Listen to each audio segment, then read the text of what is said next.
성부와 성자와 성령의 이름으로 아멘. 하늘과 땅을 만드시고 사람을 귀하게 지으신 하느님 아버지, 예수 그리스도를 저희에게 보내주시어 하느님을 아버지라 부르게 하시니 찬미 받으소서. 살아있고 힘이 있는 말씀으로 주님께서 친히 저희에게 사랑을 알려주시고 삶의 뜻을 깨우쳐 주시니 감사하나이다. 참으로 좋으신 하느님 아버지, 저희가 성경을 멀리하고 그 가르침을 알면서도 실행하지 못하였으니 성령의 능력으로 저희 영을 새롭게 하시어 성경을 가까이 하며 예수 그리스도와 이웃을 더욱 잘 알게 하여 주소서. 저희 구원을 간절히 바라시는 하느님 아버지, 저희가 성경을 생명의 말씀으로 받아들여 믿고 기도하고 살며 선포하게 하시고 언제나 예수 그리스도를 통하여 성령으로 하나 되어 아버지께 나아가게 하소서. 우리 주 그리스도를 통하여 비나이다. 아멘. 성부와 성자와 성령의 이름으로 아멘. 열린 성경 강좌에 오신 여러분 환영합니다.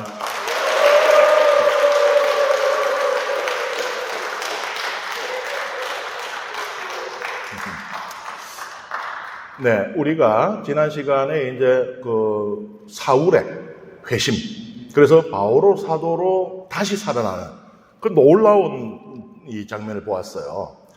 그런데 그 뒤에는 바오로 사도가 아라비아 선교를 가서 3년 동안을 이렇다 할 업적을 이루지 못하고, 소위 말하자면 이제 선교 실패죠. 하고는, 그리고 또 지금부터는 이 11장 18절까지 베드로 사도에 관한 3가지 이야기가 나와요. 아니, 주인공이 바뀌었으면은 말하자면 이제 방 뺐잖아요. 방 빼고 이제 다른 사람이 들어와 살면 그 사람의 이야기가 나와야 되는데, 왜 이런가? 요게 이 베드로 사도가 상징하는, 대표하는 이 교회, 예루살렘 교회, 모교회라 그래요. 엄마교회와 이 바오로 사도를 이제 연결 짓는 그런 이 역할도 하고, 그 다음에 유다인 선교와 이방인 선교를 연결짓는 그런 또 이 역할도 하는 것입니다. 이제 베드로 사도가 여기서 이야기를 하고 나면은 그 다음에는 진짜로 사도행전 끝날 때까지 바오로 사도의 큰 놀라운 선교 여정이 이어지거든요. 그러니까 요 이제 베드로 사도부터 시작하면 우리는 복음이 지금 유다에서 피어나서 그게 온 세계로 이 불타오르는 그 장면에 우리가 서 있게 되는 거예요. 놀랍지 않습니까? 함께 이 말씀 읽습니다.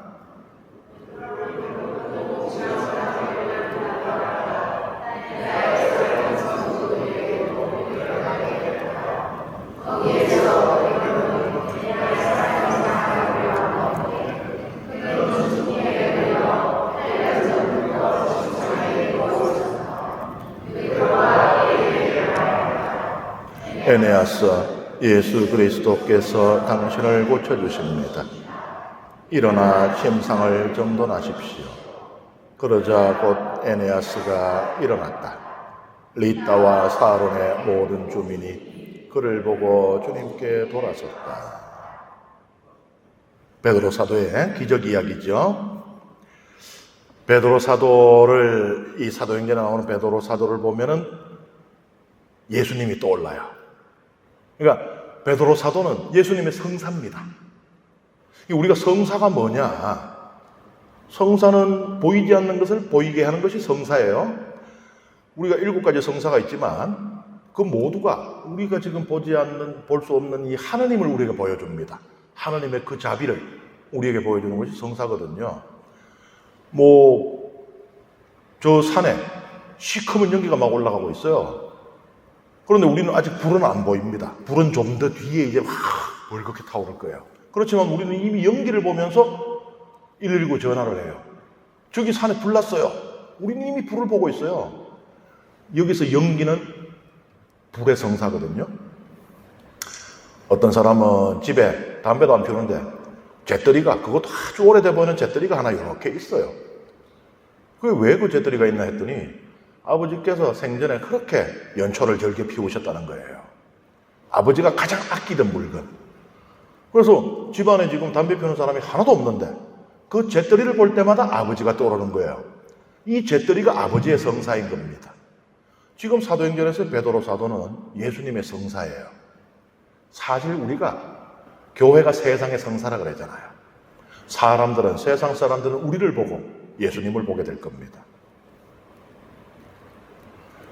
베드로 사도가 리따라는 곳에서 8년째 중풍에 걸려있는 에네아스라는 사람을 고쳐주는 것이에요.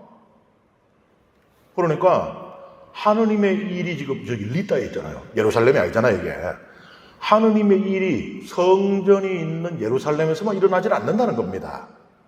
성전 밖으로, 예루살렘 밖으로 하느님의 일이 지금 뻗어나가고 있어요. 옛날에는 참 이 의술이라고 할 만한 것도 없었어요. 뭐 의술인지 이게 뭐 미신인지 귀에 물 들어가면은 우리는 보통 귀에 물 들어가면은 콩콩 뛰거나 아니면은 그 냇가에 뜨거운 돌을 이렇게 댔는데 특이한 방법을 쓰는 분들도 있더라고요. 그 휴지를 이렇게 말아가지고 꽈가지고 그걸 바늘에 끼우라는 거예요. 바늘 귀, 우리 귀를 상징하잖아요. 막힌 귀를 뚫는 거야 이걸로. 진지하게 저보고 그래 해보라 그러더라고요. 그러니까 이제 옛날에는 사실 뭐 의술과 주술의 경계라는 자체가 그러니까 의학, 인간 인체에 대한 이해가 떨어졌기 때문에 그리고 우리 눈에 보이지 않는 뭐 바이러스라든지 뭐 이런 것들에 대한 이해가 없었기 때문에 특히 유다는 의술의 발전이 그래도요 뭐 옆에 메소포타미아나 이집트 이런 데는 그래도 어느 정도 조금 이제 그 의술이라는 게 이렇게 좀 발전을 했다면은 유다는 수준이 저 밑에 있어요. 왜 그런가 하면은 일단요 시신이 부정한 것 중에 부정한 거 왕이 시신이잖아요. 시신을 접촉을 못해요. 시신만 못하나요?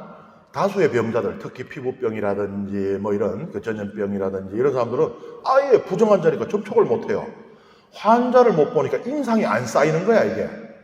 이집트가 의술이 그래도 발전할 수 있었던 거는요 미라를 만들면서 사람 속을 다 들여다보게 된 거예요. 이 장기의 역할. 이 사람이 갑자기 뭐 두드러기가 나더니만 막 피를 토하고 죽었더니 나중에 미라를 만들 때 갈라봤더니 장기가 이렇게 돼 있더라. 이런 것들이 그 임상이 되는 거예요. 이게 의료 지식이 축적이 됩니다. 근데 이 유다는 뭐 시신은 물론이고 병자 겉에도 얼씬을 못하니까 의술이 발전을 할 수가 없었어요. 예수님의 그 복음에 보면은 하열병에 걸렸다가 나은 그 12회 동안이나 하열병에 걸렸다가 나은 여인이 나오잖아요. 그게 보면 뭐라고 나와요? 의사들을 찾아다니면서 재산을 다 탕진했지만 낫지를 못했다 이래 돼 있잖아요. 유다 전성을 기록한 탈무드라고 하는 책이 있죠. 거기에 보면은 그 여인처럼 이렇게 이 하열을 하는 이 병에 걸렸을 때 치료법이 기록돼 있어요. 거기 보면은 치료법 1은 뭔가 하면은 이 타조알을 태워서 그 재를 수건에 싸서 갖고 다닌다. 그 두 번째는 이 당나귀가 이것저것 뜯어먹다 보면 뭐 보리도 뜯어먹을 수 있잖아요. 그러면은 그 당나귀의 배설물에서 그 보리 알을 찾아내가지고 그거를 몸에 지니고 다닌다. 그럼 어떻게 해요? 온 동네 당나귀는 맨날 쫓아다녀야 돼. 똥 쌀 때마다 그 뒤에 가가지고 보고는 보리알 있나 없나 찾아갖고 그걸 가야 댕겨야 되는데 그래가 병이 나았겠어요? 안 나았겠어요? 아니 나았을 수도 있지. 그건 저절로 낫는 기라. 그 치료법 때문에 낫는 게 아니고 이런 것들이 의술의 수준이었단 말이에요. 이 중풍에 걸린 사람에게 치료법이 하나밖에 없었는데 올리브 기름으로 마사지 해주는 거예요. 중풍의 원인이 밖에서 오는 게 아니잖아요, 그죠? 오늘날 우리가 이제 의술이 발전했으니까 이제 뭐 시골에 있는 할머니들도 맨날 아침 방송만 봐도 반은 의사가. 근데 옛날 사람들은 중풍의 원인을 밖에서 찾으니까 이 몸이 굳어 있으니까 굳어 있는 걸 풀면 된다고 생각을 했던 거예요. 사실은 중풍이 여기서 시작하는 건데, 그지? 그 이해가 없으니까. 그 올리브 기름으로 맨날 문대는데 그 중풍이 낫겠어요? 그러니까 8년 동안이나 중풍에 걸려서 그렇게 고통을 받고 있던 것이었거든요. 베드로는 이 사람을 고쳐줍니다. 그러면서 분명히 해요. 기적의 힘이 자신에게 있지 않다는 것을, 예수 그리스도가 기적의 원천이라는 것을, 자신은 그 예수님의 도구일 뿐이라는 것을 분명히 합니다. 그리고 나서 일어나 침상을 정돈하십시오. 예수님이 떠오를 수밖에 없죠. 예수님이 루카복음에서 병자를 고치신 뒤에 평상을 들고 집으로 가라. 그냥 예수님의 성사인 거예요. 사람들이 베드로를 보는데 그 베드로 뒤에서 예수님이 보이는 겁니다. 그래서 우와 베드로 시어가 아니고 주님을 찬양하게 되는 거예요. 교회는 그런 성사해야 된다는 겁니다. 사실 우리 사제들도 마찬가지죠. 신자들이 열광하는 것을 즐기면은 그는 예수의 사제가 아닌 거죠.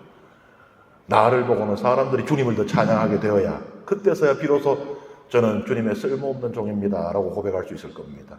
베드로 사도는 그 본을 보여준 거예요.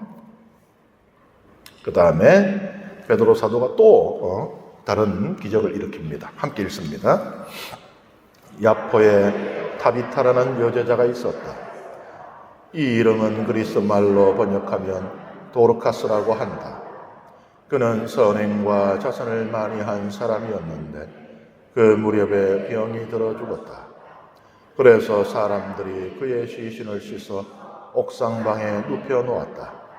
리따는 야포에서 가까운 곳이므로 제자들은 베드로가 리따에 있다는 말을 듣고 그에게 사람 둘을 보내어 지체하지 말고 저희에게 건너와 주십시오 하고 청하였다. 그래서 베드로가 일어나 그들과 함께 갔다. 베드로가 도착하자 사람들이 그를 옥상방으로 데리고 올라갔다. 그러자 과부들이 모두 베드로에게 다가가 울면서 도르카스가 자기들과 함께 있을 때 지어준 속옷과 겉옷을 보여주었다. 베드로는 그들을 모두 밖으로 내보내고 나서 무릎을 꿇고 기도를 드린 다음 시신 쪽으로 돌아서서 타비타 일어나시오 하고 말하였다. 그러자 그 여자가 눈을 떴다. 그리고 베드로를 보고 일어나 앉았다. 베드로는 손을 내밀어 그를 일으켜 세운 다음 성도들과 과부들을 불러 다시 살아난 도르카스를 보여주었다. 이 일이 온 야포에 알려지자 많은 사람이 주님을 믿게 되었다. 베드로는 한동안 야포에서 무두장이 시몬의 집에 머물렀다. 네, 베드로 사도가 이제 이동을 해요. 이 이야기에 등장하는 지명들도 있고 인명도 있죠. 이건 이제 점점 세상을 향해서 복음이 뻗어나고 있음을 보여줍니다. 지금 야포라는 곳에서 이 기적이 일어나거든요. 야포가 여기 보면은 요 왼쪽에 지도가 있죠. 지금 현재 요 텔 아비브 야포라고 돼 있는 곳인데 밑에 예루살렘 있죠. 저 위에 카이사리아 있어요. 카이사리아는 이방인들의 도시입니다. 헤로데 임금, 예수님이 태어날 때 유다를 다스리던 헤로데 임금이 이 로마의 그 속주였잖아요. 로마의 식민지였잖아요. 유다가. 그러니까 유다 왕을 해먹으려고 황제한테 잘 보여야 돼요. 우리 옛날에 조선에 임금하려면은 명나라 황제한테 고명을 받는다 그랬죠. 그 인정을 받아야 되거든요. 그러니까 황제한테 잘 보이려고 카이사리아가 시저, 로마 황제 율리우스 시저, 카이사리아 로마 황제를 기리며 그에게 바치는 도시를 이 지중 해변에 아름답게 건설을 한 거예요. 지금 요 예루살렘에서 시작을 했죠, 그죠? 해가지고 또 왔는데 이 야포거든요. 근데 이게 어디까지 가는가 하면 이제 카이사리아까지 가요. 카이사리아는 말하자면 이방인들의 도시예요. 거기에 그 나중에 뭐 빌라도 총독 같은 이런 그 로마에 파견된 이 총독들이 거기 있어요. 거기가 자기 고향 같거든. 거기 가면은 막 콜로세움도 있고 뭐 전차장 경기장도 있고 막 이러니까 거기 있다가 이제 중요한 때 뭐 이스라엘 중요한 파스카 축제 때라든지 이럴 때는 혹시 예루살렘 내에서 뭐 그때 사람들이 많이 모였는데 모인 김에 그만 반란 일으키고 이러면 안 되니까 이제 그때 와가지고 예루살렘 성전에 붙어있는 안토니오 요새라고 하는 곳에 머물면서 이제 뭐 감시를 하고 그랬고 주로 여기 머물고 살았거든요. 그러니까 저기는 이방인의 도시예요. 예루살렘은 이스라엘의 심장, 야포는 딱 그 중간에 있어요. 여기 거리수를 이렇게 해놨잖아요. 예루살렘에서 야포까지 69.3마일, 야포에서 가이사랴까지 67.6마일, 거의 중간이에요. 그러니까 지금 야포에서 기적이 이루어지는 이유가 있는 겁니다. 복음이 이제 온 세상으로 뻗어나가는 그 중간에 있다는 것을 이렇게 상징을 하는 것이거든요. 이 야포, 오른쪽에 있는 게 이제 그 야포의 사진인데요. 뭐 이스라엘은 서쪽에 지중해를 끼고 있으니까 항구가 많았겠죠? 그런데 항구가, 우리도 보면 왜 비행장, 그 예전에 있었잖아요. 그거 외국 가는 비행기 못 타죠? 그러니까 국내 항공 있고 국제선 있고 그렇잖아요. 그러니까 항구들도 마찬가지거든요. 유다의 항구가 여러 개가 있었지만 그 중에 유일한 국제항이었습니다. 말하자면은 세상으로 뻗어나가려면 이 항구가 필요한 거예요. 그리고 이 여인의 이름도 보면은 위에는 타비타라 그러죠. 맨 밑에는 도르카스라 그러죠. 이름이 두 개예요. 타비타는 히브리 이름입니다. 그런데 이걸 그리스식으로 하면은 도르카스라는 이름이 되는 것이에요. 그러니까 이름도 이제 유다인의 이름도 쓰고 그리스 이름도 동시에 나오고. 그러니까 지금 중간이에요, 중간. 이제 막 복음이 예루살렘에서부터 온 세상으로 뻗어나가는 중간 단계에 있는 것입니다.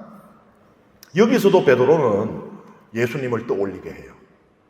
예수님께서 야이로, 회당장 야이로의 딸을 살리신 기적이 있잖아요. 거기에 보면은 소녀야 일어나라, 탈리타 쿰이라고 하잖아요. 여기서 보면은 베드로 사도는 타비타 일어나시오. 타비타, 탈리타 비슷하죠?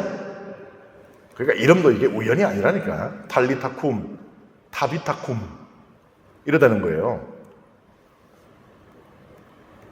그리고 베드로 사도가 여기 보면은 무두장이 시몬의 집에 한동안 머물렸다 이렇게 마치고 있어요. 부정한 자입니다. 무두질이라는 거는 짐승 가죽을 다루는 일이잖아요. 그러면은 뭐 살아있는 소에서 가죽을 벗기겠어요? 죽은 짐승의 가죽이잖아요. 그러니까 죽은 짐승의 시체하고 항상 접촉을 해야 되는 직업이란 말이에요. 그러니까 직업상의 부정한 자, 직업상의 죄인이라고도 말할 수 있는 거예요. 그래서 유다인들은요, 절대로 가지면 안 되는 직업 중에 하나가 무두장이었습니다. 그리고 랍비 전성에 따르면은 심지어는 무두장이가 우리 마을이 이렇게 있잖아요. 그 마을의 반경 2km 안으로 들어오지도 못하게 했어요. 그러니까는 이 무두장이의 부정함이라고 하는 게 워낙 지독해가지고 2km 안에만 있어도 막 그 부정함을 전염시킬 수 있다고 이렇게 믿었던 겁니다. 그런데 베드로 사도는 무두장이 시몬의 집에, 그것도 잠깐도 아니고 한동안 머물렀다 이렇게 돼 있어요. 요 이야기 바로 뒤에 무슨 이야기가 나오냐? 백인대장 코르넬리우스와의 만남이 나옵니다. 이미 베드로 사도는 준비되어 있어요. 지금 이제 이 사도행전에서 가장 긴 이야기입니다. 베드로와 코르넬리우스의 이야기를 함께 읽겠습니다. 카이사리아에 코르넬리우스라는 사람이 있었는데 이탈리아 부대라고 불리는 군대의 백인대장이었다. 신심이 깊은 그는 온 집안과 함께 하느님을 경외하며 유다 백성에게 많은 자선을 베풀고 늘 하느님께 기도하였다. 어느 날 오후 3시쯤 그는 환시 중에 자기가 있는 곳으로 하느님의 천사가 들어와 코르넬리우스 하고 부르는 것을 똑똑히 보았다. 그는 천사를 유심히 바라보며 겁에 질려 천사님 무슨 일이십니까? 하고 물었다. 그러자 천사가 그에게 대답하였다. 너의 기도와 너의 자선이 하느님 앞으로 올라가 좋게 기억되고 있다. 이제 야포로 사람들을 보내어 베드로라고 하는 시몬을 데려오게 하여라. 그는 무두장이 시몬의 집에 묵고 있는데 그 집은 바닷가에 있다. 고르넬리우스는 자기에게 말하던 천사가 떠나가자 집종 2사람과 자기가 데리고 있는 군사들 가운데 신심이 깊은 사람 하나를 불러 모든 일을 이야기해주고 나서 야포로 보냈다. 이튿날 길을 가던 그들이 그 도시 가까이 이르렀을 즈음 베드로는 기도하러 옥상에 올라갔다. 때는 정오쯤이었다. 그는 배가 고파 무엇을 좀 먹고 싶어 하였다. 그런데 사람들이 음식을 장만하는 동안 베드로는 무화경에 빠졌다. 이어서 하늘이 열리고 큰 아마포 같은 그릇이 내려와 내 모퉁이로 땅 위에 내려앉는 것을 보았다. 그 안에는 4발 달린 짐승들과 땅의 길짐승들과 하늘의 새들이 모두 들어있었다. 그때 베드로야 일어나 잡아먹어라 하는 소리가 들려왔다. 베드로는 주님 절대 안 됩니다.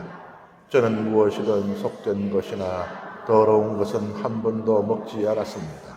하고 대답하였다. 그러자 베드로에게 다시 2번째로 소리가 들려왔다. 하나님께서 깨끗하게 만드신 것을 속되다고 하지 마라. 이러한 일이 3번 거듭되고 나서 그 그릇은 갑자기 하늘로 들려 올라갔다. 자기가 본 환시가 무슨 뜻일까 하며 베드로가 속으로 어리둥절해하고 있는데 코르넬리우스가 보낸 사람들이 시몬의 집을 알아내고서 문간에 다가섰다. 그리고 사람을 불러 베드로라고 하는 시몬이 여기에 묵고 있는지 물었다. 베드로가 환시에 대하여 계속 곰곰이 생각하고 있는데 성령께서 그에게 이르셨다.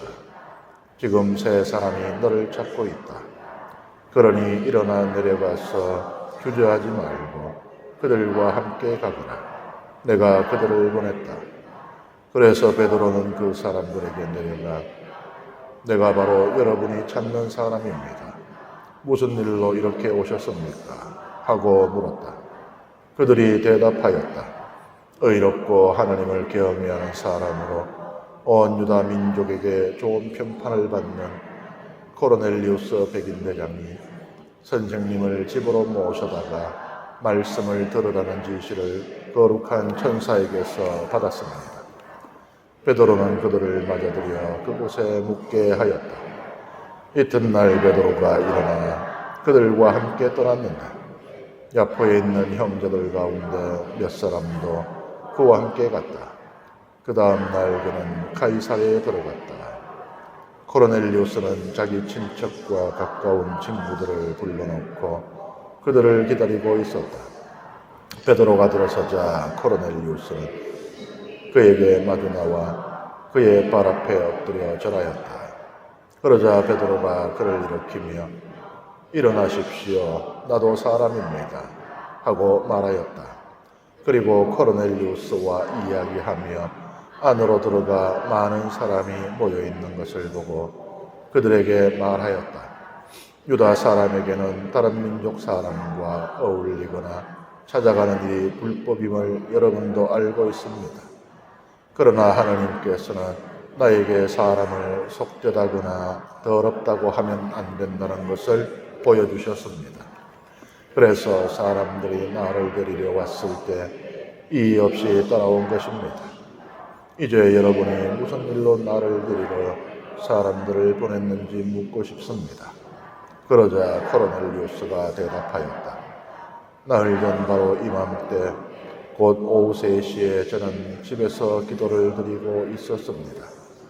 그때 갑자기 눈부신 옷을 입은 어떤 사람이 제 앞에 서서 이렇게 말하였습니다.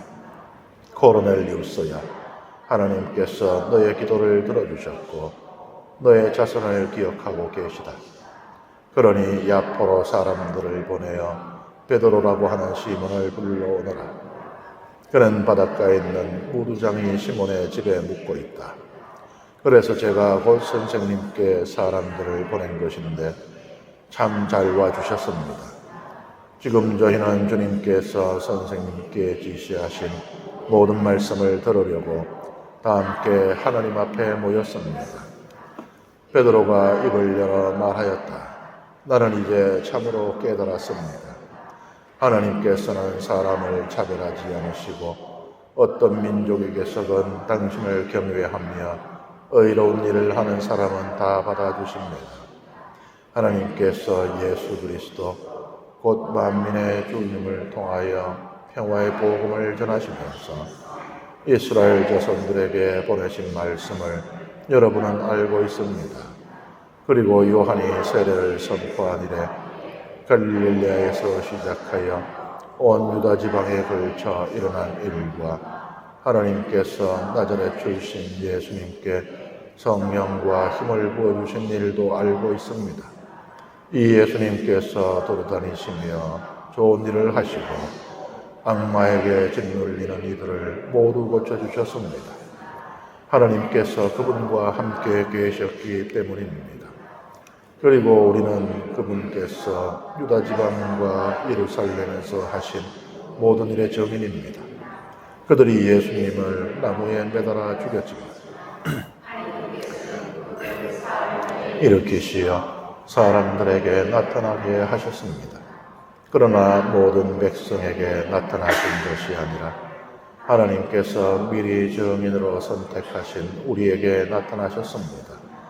그분께서 죽은 이들 가운데서 다시 살아나신 뒤에 우리는 그분과 함께 먹기도 하고 마시기도 하였습니다.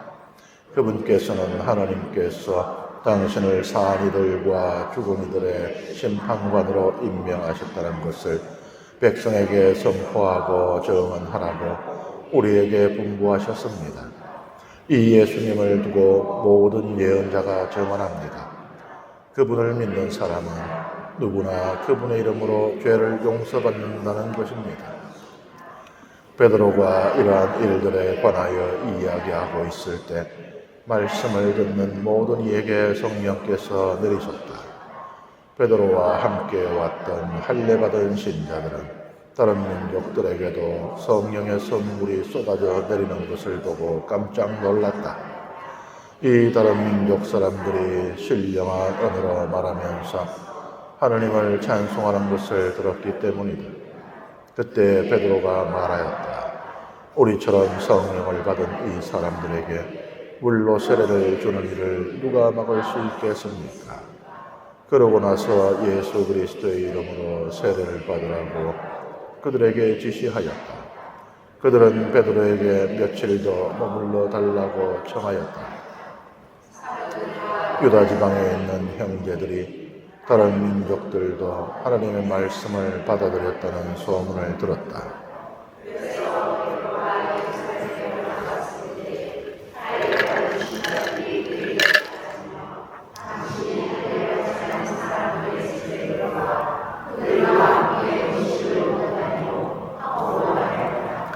그러자 베드로가 그들에게 차근차근 설명하기 시작하였다. 내가 야포시에서 기도하다가 무화경 속에서 환시를 보았습니다. 하늘에서 큰 아마포 같은 그릇이 내려와 내 모퉁 위로 내려왔는데 내가 있는 곳까지 오는 것이었습니다. 내가 그 안을 유심히 바라보며 살피니 이 세상에 네 발 달린 짐승들과 들짐승들과 길짐승들과 하늘의 새들이 보였습니다. 그때 베드로야 일어나 잡아먹어라 하고 나에게 말하는 소리가 들렸습니다. 나는 주님 절대 안 됩니다. 속된 것이나 더러운 것은 한 번도 제 입속에 들어오지 않았습니다. 하고 말하였습니다. 그러자 하늘에서 두 번째 응답하는 목소리가 들렸습니다. 하나님께서 깨끗하게 만드신 것을 속되다고 하지 마라. 이러한 일이 3번 거듭되고 나서 그것들은 모두 하늘에 다시 끌려 올라갔습니다. 바로 그때 3사람이 우리가 있는 집에 다가와 섰습니다. 카이사리아에서 나에게 심부름을 온 이들이었습니다. 성령께서는 나에게 주저하지 말고 그들과 함께 가라고 이러셨습니다. 그래서 이 6 형제도 나와 함께 갔습니다. 우리가 그 사람 집에 들어가자 그는 전사가 저기 집안에 서서 이렇게 말하는 것을 보았다고 우리에게 이야기하였습니다. 야포로 사람들을 보내어 베드로라고 하는 시몬을 데려오게 하였다. 그가 너에게 말씀을 일러줄 터인데 그 말씀으로 너와 너의 온 집안이 구원을 그리하여 내가 말하기 시작하자 성령께서 처음에 내리셨던 것처럼 그들에게도 내리기 그때 나는 요한은 물로 세례를 주었지만 너희는 성령으로 세례를 받을 것이다 하신 주님의 말씀이 생각났습니다.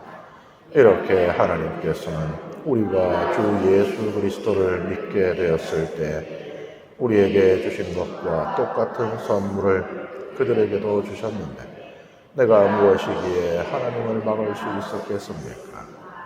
그들은 이 말을 듣고 잠잠해졌다. 그리고 이제 하나님께서는 다른 민족들에게도 생명에 이르는 회개의 길을 열어주셨다 하며 하나님을 찬양하였다. 사도행전에서 가장 긴 이야기이기도 하지만 사도행전 전체에서 사울의 회심하고 요 이야기 두 개가 획기적인 전환점을 이루는 말하자면 터닝 포인트라고 말할 수 있는 아주 중요한 이야기입니다. 이방인들 선교에 정당성을 부여하는 거예요. 사실은 밖에서 이 복음이 전해지는 것을 막으려는 박해가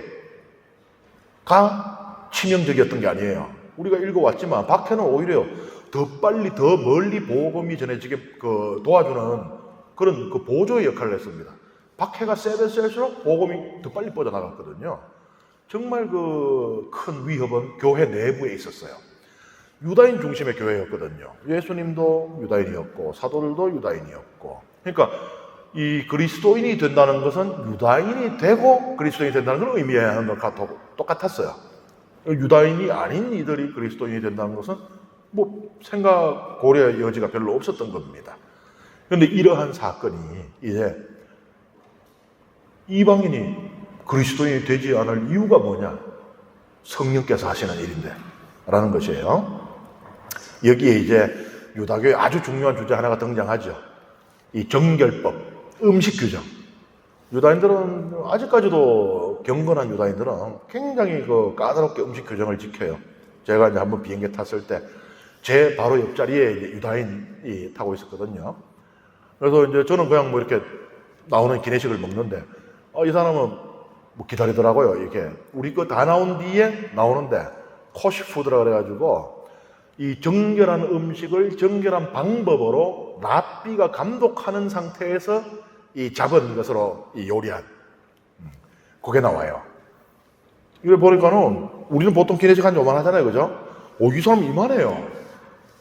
근데 이렇게 보는데 되게 맛없게 보여요, 이게.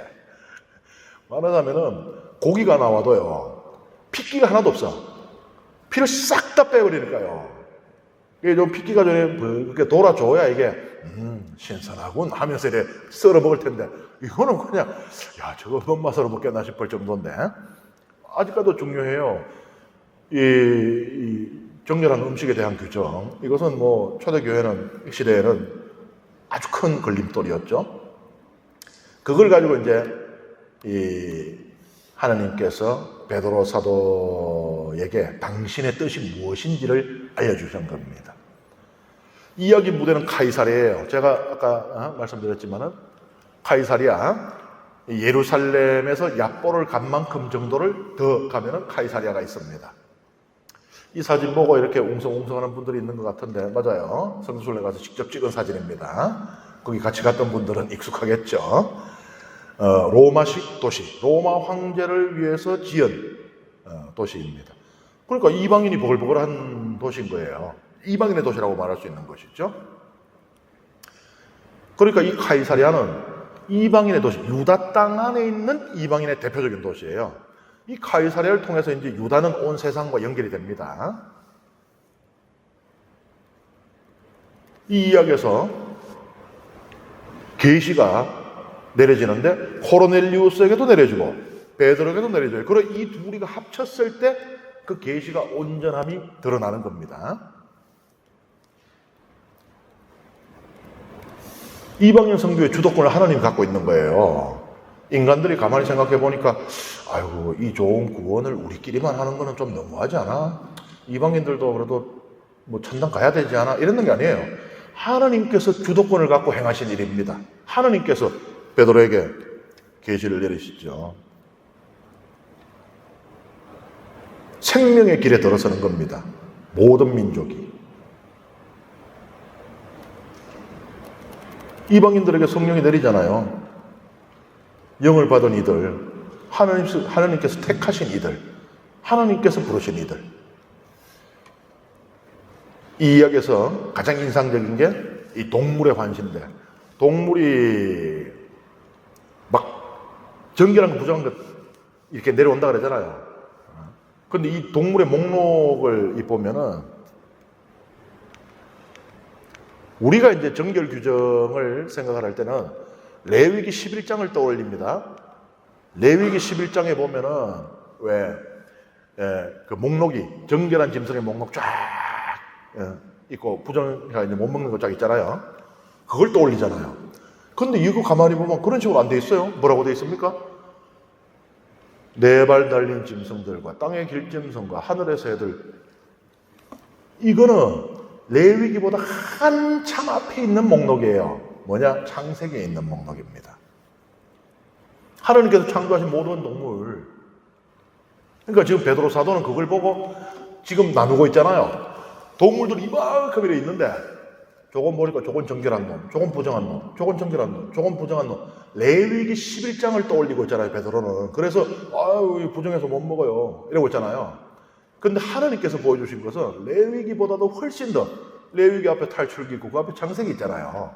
창세기에서 만드셨던 그 하나님께서 이것들 창조하신 뒤에 보신이 부정했다 이랬어요? 보신이 좋았다예요. 그러니까 우리는 레위기 규정만을 생각하지만은 그보다 더 헤아릴 수 없이 많은 날들이 앞선 그 창세기에 세상의 모든 동물이 다 나오는데 하나님께서 그거 보고 다 좋다 그랬거든요. 부정한 게 없는 거예요. 정결한과 부정한 구분 자체가 없는 겁니다. 그래서 잡아먹어라. 그 경계를 넘어서라. 그런데 이게 이제 보면은 그러면은 이건 창세기에 나오는 동물들의 목록이고 레위기 11장에 보면 부정한 것도 있고 정결한 것도 있는데 그러면 이거를 지키게 되면 레위기 11장의 규정을 어기게 되는 것이 아니냐 생각할 수가 있죠. 그죠? 그러니까 아니 이쪽을 따르자니 이쪽이 깨지고 이쪽을 따르자니 이게 깨지고 베드로는 딜레마에 빠졌다 이렇게 생각할 수가 있잖아요. 그런데 유다 전성에 어떤 말이 있었는가 하면은 맞아요. 애초에는 모든 게 다 모든 짐승이 하느님 보시기 좋았는데 이게 뭐 원죄 짓고 이 세상에 죄가 들어오고 죄가 들어오니까 부정함이 생긴 거잖아요. 그리고 난 뒤에는 이제 어떤 동물은 정결하고 어떤 동물은 부정해져 갖고 먹으면 안 되고 이래 됐는데 처음부터 그랬던 게 아니잖아요. 하느님께서 창조하실 때는 안 그랬잖아요. 죄가 세상에 들어온 뒤에 이렇게 됐잖아요. 그러면 이게 영원하리란 법이 있습니까? 유다 전성에 어떤 말이 있었는가 하면은 메시아의 시대가 오면은 이제 이 땅에는 부정했던 것이 더는 부정하지 않게 되리라고 하는 게 있어요. 그러니까는 레위기 11장의 규정은 한시적인 규정이었던 겁니다. 말하자면은 원죄 이후에 이 죄를 지으며 살아가는 이 지상산 여기에서 지켜야 되는 규정이었던 거예요. 메시아의 시대가 오게 되면은 다시 회복이 된다는 겁니다. 그러니까 지금 하나님께서 말씀하시는 거예요. 유다인들이 믿고 있는 유다 전성이 그렇게 말을 하고 있으니 너희들이 믿고 있는 너희들이 기다리는 메시아가 이미 오지 않았느냐. 그런데도 왜 아직도 레위기 11장을 머리에서 지우지 못한 채 뭐는 부정한 짐승이고 뭐는 정결한 짐승이라고 그러고 있느냐라고 지금 하나님께서 그 절에 가면은 왜 참선한다고 이러다가 하고 있으면 뒤에 스님이 죽비 가지고 쫙 때리잖아요. 죽비로 때리는 겁니다. 와, 벗어나는 게 쉽지 않아요. 태어나서부터 그렇게 살아왔고 우리 아버지가 그렇게 살았고 아버지가 그렇게 살았으니 하나님이 3번이나 먹어라 죽비를 쫙 때리는데도 쉽사리 깨달음을 얻지를 못하는 거죠. 그런데 속에서 뭔가가 변화가 일어나고는 있는 거예요. 죽비로 때리니까 아프긴 아프잖아. 바짝 정신은 안 차려도 아프긴 아프잖아요. 베드로 속에서 뭔가가 깨달음이 일어나고 있는 겁니다.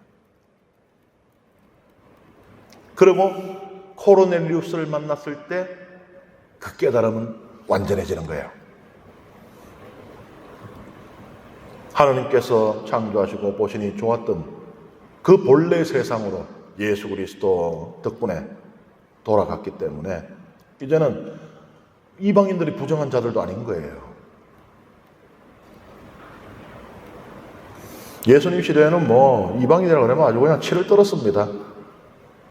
지금도 이방인 때문에 고통을 겪고 있는 상태였잖아요. 로마의 지금 식민지였잖아요. 그러니 이방인이라고 그러면 치를 떠는 거죠. 원래도 이방인은 부정한 자들이고 상종하면 안 된다 그랬지만은 예수님 시대에 샴마이라고 하는 유명한 랍비 학파가 있는데 어떤 이방인도 구원될 수 없다 그랬어요. 이거 완전히 근본주의적인 얘기예요. 유다인들의 성경에 보면은 이 라합, 예리코의 그 이방인 여인이었잖아요. 그는 하나님의 백성으로 받아들여졌어요. 그죠?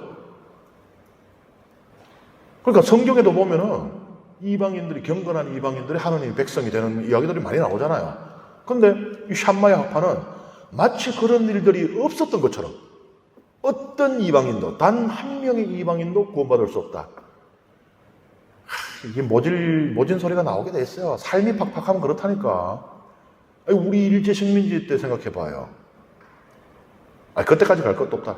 제가 어릴 때만 해도 우리 옆에 집에 이제 할머니가 연세가 많았어요. 그러니까 일제를 이렇게 겪었겠죠? 일본말을 하겠죠?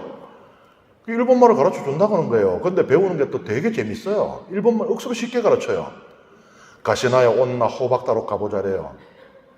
여자가 온나고 호박이 가보차거든. 오그라고는 신나가지고 가가지고는 앉아갖고는 가르쳐준다고 그때 아버지한테 엄청 혼났어요. 일본말 배운다고. 일본말을 배우기만 해도 혼나는 건데 일제시대라는 그 경험이. 그 지금 로마 식민시대인데. 그러니 이방인이라고 그러면 아주 상종해서는 안 되는 거였단 말이에요. 그런데 이 베드로 사도, 하나님의 그 계시를 체험한 베드로 사도는 길을 났어요. 카이사리아까지 이방인들로 버글버글한 그 도시에 들어갑니다. 그리고 코르넬리우스를 만나고 놀라운 체험을 하게 돼요. 지금 깨달음이 아직 연결되지가 않았거든요. 그러니까 지금은 내키지 않는데 좀 의지로 막 이렇게 가고 있는데 아직 아무것도 안 했어요. 세례 안 줬습니다. 안수도 안 했어요. 근데 하나님이 영이 막 내려요, 거기. 놀라운 일들을, 이때까지 유다인들에게서도 보지 못했던 그 놀라운 일들을 보고 있습니다.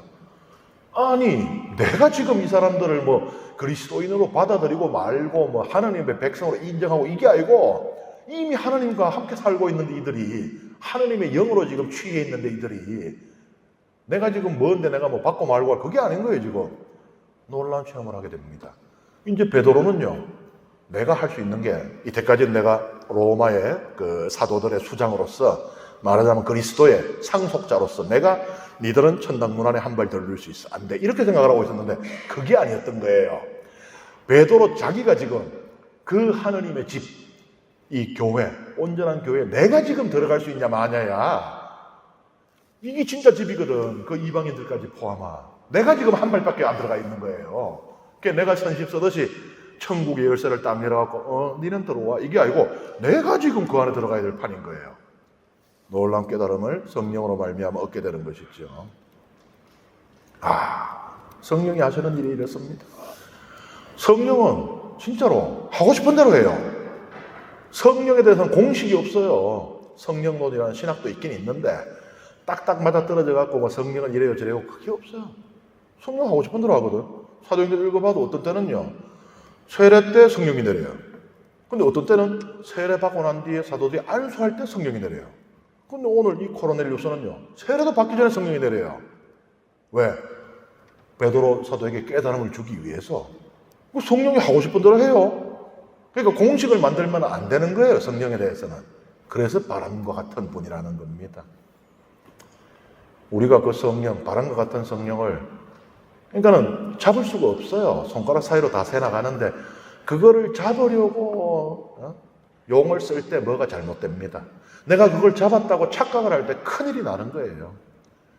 내가 성령의 바람을 타고 그 성령의 바람에 나를 내어 맡겨야지 성령을 내가 딱 그래가지고는 성령을 이렇게 저렇게 하려고 하면 안 된다는 겁니다. 예, 오늘 강의는 여기서 마치겠습니다. 감사합니다.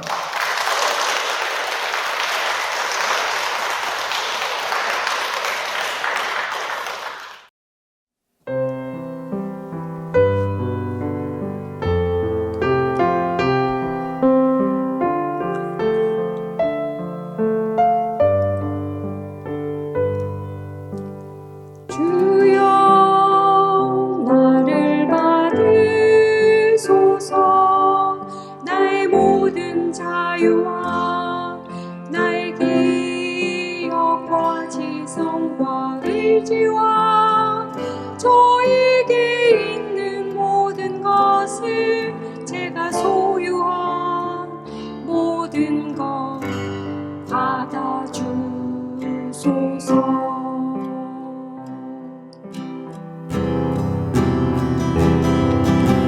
주님께서 이 모든 것을 저에게 주셨나이다.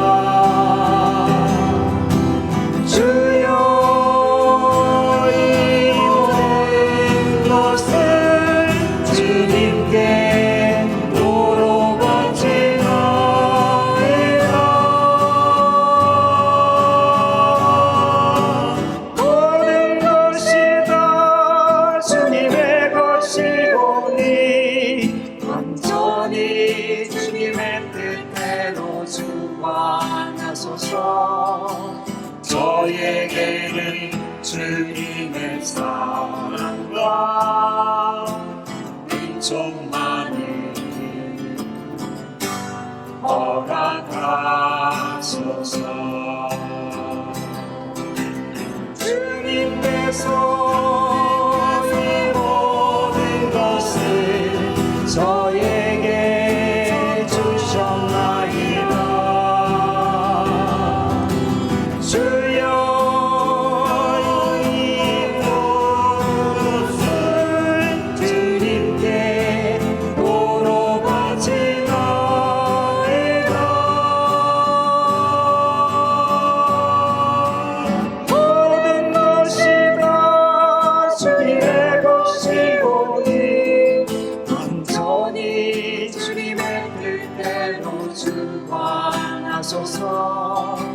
저에게는 주님의 사랑과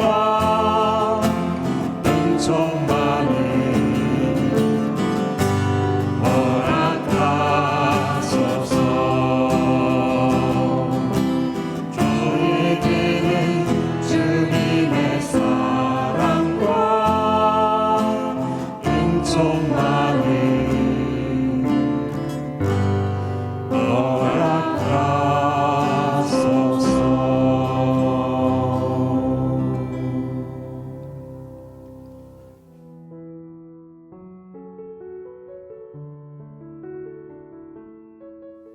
성부와 성자와 성령의 이름으로 아멘. 영광이 성부와 성자와 성령께 처음과 같이 이제와 항상 영원히 아멘. 성부와 성자와 성령의 이름으로 아멘.